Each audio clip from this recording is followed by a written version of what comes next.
મારું આ ખેંચી નાની હતી ચોટલી સ્કૂલે જતી એવી છાતીમાં દબાણ થાય છે ભાઈ કે હવે કઈ ખાવું નથી. જોતા બાજુ ડોક ફરે તો જવે ને, ડોકું ફરતું નથી એનું.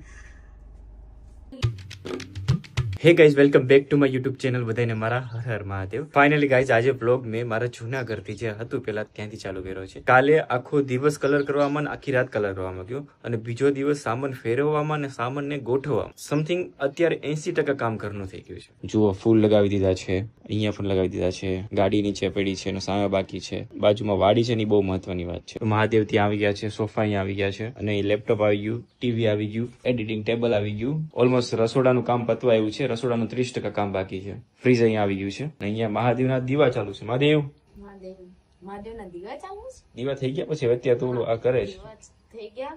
હવે આ ઉંગરા લક્ષ્મી માના ચાંદલા કરે છે. પછી કઈક આ રીતનો આપણો બેડ થયો છે. આ લોન પાથરીથી પાછી પાથરી દીધી છે, અને આ રીતનો આપણું કબાટ છે. એસી પણ લાગી ગયું છે, આનો ફોટો પણ કામમાં આવી ગયો છે. અને આ મંદિર વાળો રૂમ છે, એમાં થોડુંક ઓલમોસ્ટ ઘણું બધું કામ બાકી છે. પડદા બાકી છે, અહીંયા પડદા બાકી છે, બેડ અહીંયા લીધો છે, અને મંદિર છે. ટીપાઈ છે ને એ આપણી જે રાખેલી હતી ને ભગવાન, એ ઓલા ઘરે પડી છે. લેવા જવાનો સામાન ઘણો બધો પડ્યો છે, પણ અમે કાલનું જમ્યું નથી. 2 દિવસ થઈ ગયા અમે જમ્યું નથી. કાલ આખો દિવસ નતું જમ્યું. અત્યારે જો ભૂખ લાગી છે તો થેપલા ઓર્ડર કર્યા, શાક થોડુંક ઓર્ડર કર્યું કે હવે જમી લઈએ. અને કાલે રાતે 3 વાગ્યા સુધી અમે લોકો આ બધું ગોઠવું, અને રાતે 3 વાગે ભગવાનને દીવા કર્યા. પછી શાંતિ મળી. ભાઈ, દીવા કર્યા વગર આપણે સુવાનું નથી, એટલે દીવા કર્યા ને પછી અમે સુતા હતા. અત્યારે પણ દીવા ચાલુ છે. હવે ઝોમેટો કર્યું છે, આવે તો થોડુંક પેટને શાંતિ પડે. સાથે અમે કંકુ, ભભૂત, ચંદન ત્રણેય વસ્તુ મિક્સ કરીને ચાંદલા ને એ બધી વસ્તુ કરી છે.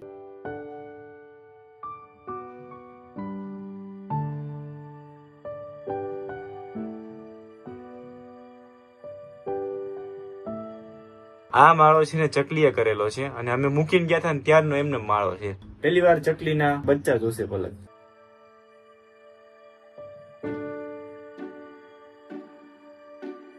ગાઈસ, જમવાનું આવી ગયું છે, તો હવે જમી લઈએ શાંતિથી. સહન નથી થતો ત્યારે પેટને. નાસ્તો હે પછી જમી લઈએ. મારા માટે મેં શાક મંગાવ્યું છે.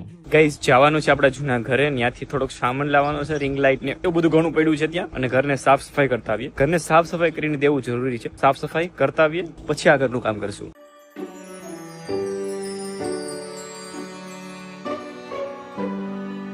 પહોંચી ગયા ઘરે. અહીંયા આવે તો દરવાજો ખુલ્લો. મારા શૂઝ પણ અહીંયા પડ્યા છે.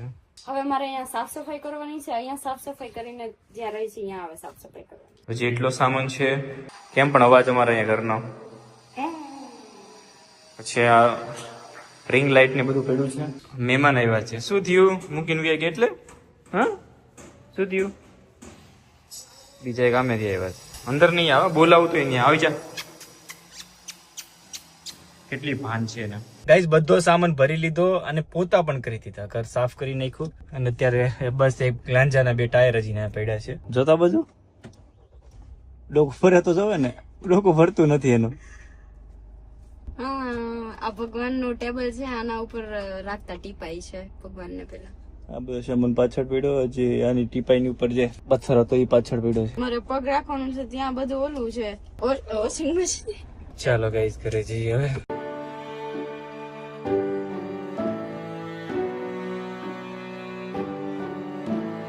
ફાઇનલી ગાઈસ, પહોંચી ગયા ઘરે. લાવો સામાન. બીક કેવી લાગે વાગવાની, નહીં? મોઢું છોતરી નાખે. ગાઈઝ, આજે હું તમારી સાથે મારી પર્સનલ વાત એટલે કે મારી સ્કિન કેર વિશે વાત કરવાનો છું. સ્કિન કેર વિશે શું યુઝ કરું છું, અને મારું ફેસ છે ને સાવ અત્યારે ક્લીન છે. થોડા દિવસ પહેલા બહાર ગયો હતો, અને ત્યારે હું ધ્યાન રાખવાનું ભૂલી ગયો હતો. પછી મેં કીધું શું કરું. પછી મને એક ફેસ વોશ મળી. એ ફેસ વોશનું નામ છે હિમાલયા પ્યોરિફાઈંગ નીમ ફેસ વોશ. અને આ ફેસ વોશ હું ખાસા ટાઈમથી યુઝ કરું છું, અને આનાથી મને એટલો બેનિફિટ મળ્યો ને, તમારું ફેસ જુઓ સાવ ક્લીન છે. અને આ ફેસ વોશ છે ને પ્યોર લીમડાથી બનેલું છે. એટલે લીમડો એટલે કોઈ જાતની બીજી વસ્તુ નાખવામાં નથી આવતી. હવે આ ફેસ વોશને કઈ રીતના યુઝ કરવું અને આ ફેસ વોશના બેનિફિટ્સ, તો ચાલો આ વિડીયોમાં જોજો. આ ફેસ વોશ 100% લીમડાનું બનેલું છે. 99.99% પિમ્પલ કરતા બેક્ટેરિયાને મારે છે. સાથે આ face wash skin friendly PS સાથે આવે છે. આ ફેસ વોશ સોફ્ટ ફ્રી છે અને પેરાબિન ફ્રી છે. એટલું જ નહીં, આ ફેસ વોશ ક્લિનિકલી અપ્રુવલ છે. સાથે જ આ સોફ્ટ હોવાથી અને લીમડાનું બનેલું છે, એટલે આપણી સ્કિનમાં જેટલો પણ કચરો હોય છે અને પિમ્પલ હોય છે એને સાફ્ટ કરે છે, એટલે કે ક્લીન કરે છે. આનો મોટો ફાયદો એ છે કે આ લીમડાથી બનેલું છે, અને તમે મારું ફેસ જોઈ શકો છો કેટલું ક્લીન થઈ ગયું છે. આ ફેસ વોશના તમે ફાયદા જોઈ લીધા છે. હવે તમને આ ફેસ વોશ ક્યાં અવેલેબલ છે? તો આ face wash Amazon, Flipkart, Nykaa Himalaya app and website ઉપર અને તમારા નજીકના સ્ટોર ઉપર, અને જે લિંક આપેલ છે ડિસ્ક્રિપ્શનની અંદર, જલ્દી જાઓ. થાર આખો દિવસ અહીંયા તડકે પડી રહી એટલે મગજમાં વિચાર આવ્યો કે સાયો કરવો છે તો પેપરનો કરતા હતા ને, કાગળનો, એ નથી કરવો. એના માટે પતરા જે હલકા આવે ને નાખ દે, કે પરમિનન્ટ તો આપણા ઘર છે નહીં, એને પરમિનન્ટ માટે નાખ દે. એટલે એ પૂછવા જાવ છું, 2-3 કારીગર હોય તો એને પૂછીએ ભાઈ આ કરવું છે થાર રહેવું. ફાઇનલી ગાઈસ આવી એક જગ્યા ઉપર આવ્યો છું. બધા જમવા ગયા છે 3 વાગ્યા ને, એટલે હવે આવે છે એમ કીધું છે કારીગર, એટલે તમને પૂછીને કહીશ. ચાલો ભાઈ આવે છે માપ લેવા માટે, માપ લાગીને પછી કોટેશન કાઢી દેશે કે એટલું કોટેશન આવે છે.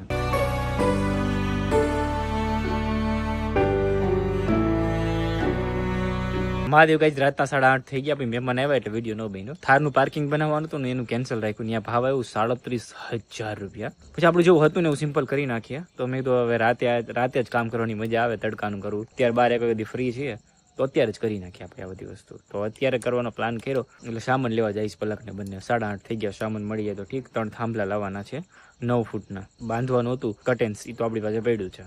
તો પલક ફ્રેશ થઈને હમણાં આવે છે, એ હજી કામથી ફ્રી નથી. એટલે ઘર બદલાવીને એટલે મેક્સિમમ 4-5 દિવસ ગણી લેવાના, અને તમારા શરીરને હાવ તાવ આવી ગયો ને એ રીતના ફીલ કરવાનું, તો સમજી લેવાનું ઘર બદલી નાખ્યા. અને અહીંયા ભાવનગરની અંદર 1, 2, 3, 4, 5 5મું મકાન છે આ વર્ષની અંદર અમારું. હવે આ મકાનથી જવાનો પ્લાન હવે નથી. કઈ નહીં, ચાલો હવે પલક આવવાની રાહ જોઉં છું. ગાઈઝ આજે ઘરનું કામ બધું જ પતી ગયું. બાથરૂમમાં જ ધોવાનો હતો, બહુ ખરાબ હતો, એ પણ અત્યારે ધોવાઈ ગયા. અત્યારે પગ એટલા દુખે છે કે હું સીડી ઉતરીને તો મને એમ થઈ ગયું ઓય માં હું ગિરનાર જઈ આવી એમ થઈ ગયું. કઈ નહીં, ચલો હવે એક બાથરૂમ પાછું ધોવાનું છે. અત્યારે થોડી વસ્તુ લેવા જાય છે, વસ્તુ લઈને પાછા આવે એટલે પાછું બાથરૂમ ધોઈ નાખવું. હવે બીજું એક બાકી છે હજી.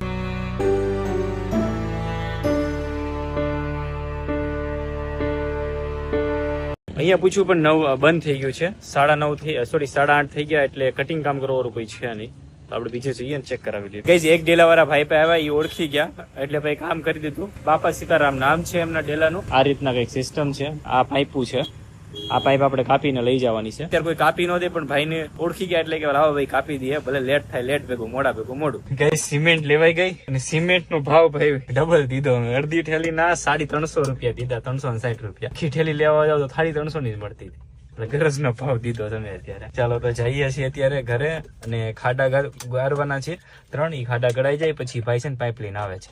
એટલે આજ આખી રાત થી સિમેન્ટ થી પાઇપ ને બેને જોઈન્ટ કરવા મૂકી દેશું. પાઇપ વળી ન જાય, નીકળી ન જાય. વરસાદ છે ને એટલે ભીનું થાય તો બધું નીકળી જાય છે. કઈ રાતના 1 વાગી ગયા, અત્યારે ફ્રી થયા. હવે ભૂખ લાગી છે તો 1 વાગે ક્યાં ખાવા જવું? છાતીમાં દબાણ થાય છે ભાઈ કે હવે કઈ ખાવું નથી. પાછળ જે લગાવવાનું તો છાયો કરવાનું એના બધા લાગી ગયા છે સરિયા ભરિયા. હવે પલક મને છોડ આપી દે ને તો મને છાતીમાં દબાણ છે ને પૂરું થાય. છાતી છે ને તેલનું તળેલું ખાઈ ખાઈને એટલે ઓલી થઈ ગઈ છે ને ભૂખી હતી, એટલે માટે છાતી મારું ખેંચી નાની હતી ચોટલી, સ્કૂલે જતી એવી. ચાલો મને આપી દો ને સોડા. ગાઈઝ હમણાં છે ને મહેમાન આવ્યા હતા અમદાવાદની આગળથી. તો મહેમાન આવ્યા તો એની જોડે પછી બારે ગયા હતા, પછી ચા ને એવું પીધું. તો ધમુએ મારા માટે રસ લીધો. તો મેં રસ પીધો ને તો મોઢામાં મારે એટલો કાચનો કટકો આવ્યો. રસમાં કાચનો કટકો લીધો ને સબૂત રાખ્યું, જોવો એ કાચ નીકળ્યો આમાંથી. અને એક કાચ બટકું ખાઈ ગઈ. હવે કાચની ફેક્ટરી ખોલવાની છે. ચાલો ગાઈસ, ચેનલ સબસ્ક્રાઇબ કરજો, બેલ આઇકન દબાવવાનું, પોતાની વિડીયો શેર કરી દેજો. નવા વિડીયો સાથે આપણે ટુમોર સુધી બાય બાય ને મારા હર હર મહાદેવ. બાય. હજી મને તો સોડા નથી પાઈ, કલાકથી કહું છું આને. સોડા રે ભરે તી એમ તો બોટલ તો ફ્રીજમાં મને કાઢતા આવડતો હતો.